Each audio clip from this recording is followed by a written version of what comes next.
नमस्कार, मैं रुचि भाग्य जीएसटो की तरफ से आप सभी दर्शकों का फिर से स्वागत करती हूँ। आज हमारे साथ फिर से उपस्थित है नीरज जी, जो हमें नवरात्रों के चौथे दिन के बारे में जानकारी देंगे। तो आइए मिलते हैं नीरज जी से। नमस्कार नीरज जी। नमस्कार रुचि जी। नमस्कार प्यारे दर्शकों। नीरज जी, नवरात्रों का चौथा दिन किस माता को समर्पित है और ये किस ग्रह से रिलेट करता है?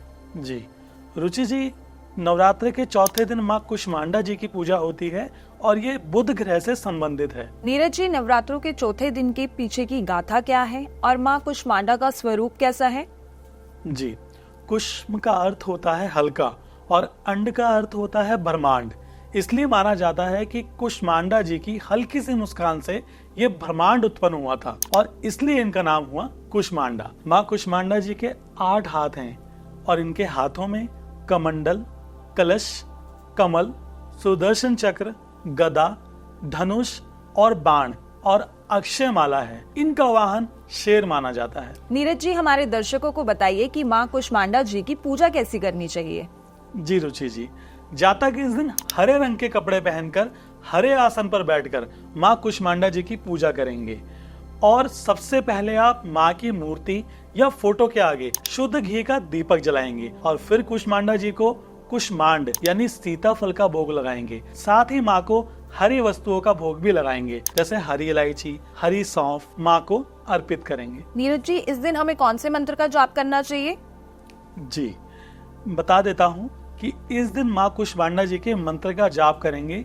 मंत्र है ओम देवी कुष्मांडाय नमः। इस मंत्र का आप एक माला यानी 108 बार जाप करेंगे तो आपको माँ कुष्मांडा जी का आशीर्वाद और सुख संपन्नता की प्राप्ति होगी। अगर आप चाहें तो इस दिन दुर्गा सप्तशती के सिद्ध कुंजिका स्त्रोत का पाठ भी कर सकते हैं। नीरज जी, इस दिन कौन सी पूजा करनी चाहिए जिससे बुध ग्रह मजबूत हो?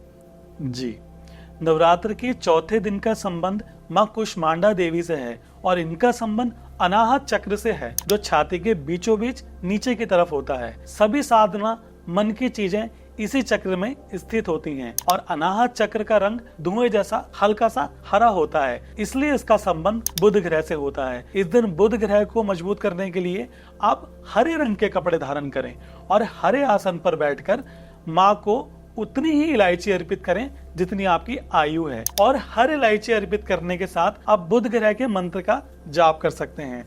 मंत्र रहेगा ओम बूम बुधाय नमः। जब सभी इलायची अर्पित कर दें तो आप उन्हें हरे कपड़े में बांधकर अपने पास रख लें।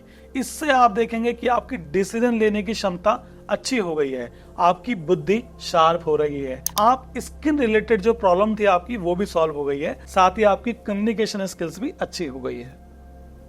इसके अलावा आप एक काम और कर सकते हैं कि आप माँ कुष्मांडा जी को एक साथ बहुत सारी इलायची अर्पित कर दें और उनमें से एक एक इलायची रोज आप सेवन करें।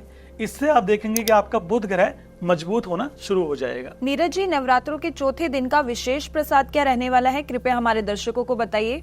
जी, ये बहुत महत्वपूर्ण है कि इस दिन माता को मालपुए का भोग लगता है, तो माता को नवरात्रि के चौथे दिन कुष्मांडा जी को आप मालपुए का भोग लगाएं और उसके बाद उस प्रसाद का ज्यादातर हिस्सा किसी ब्राह्मण को दान करें। इससे आपकी बुद्धि का विकास होगा और आपकी डिसीजन पावर अच्छी होगी।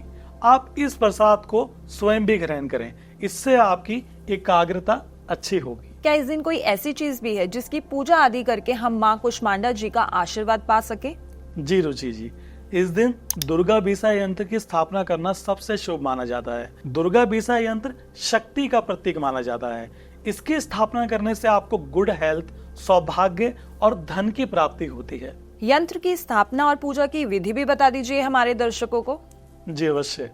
पहले आप यंत्र को शुद्ध कर लें गंगा जल का छिड़काव करके और आप माँ की पूजा करें, तब आप दुर्गा बीसा यंत्र की स्थापना भी करें और इसे धूप दीप दिखाएं और बताए गए मंत्रों का जाप करें।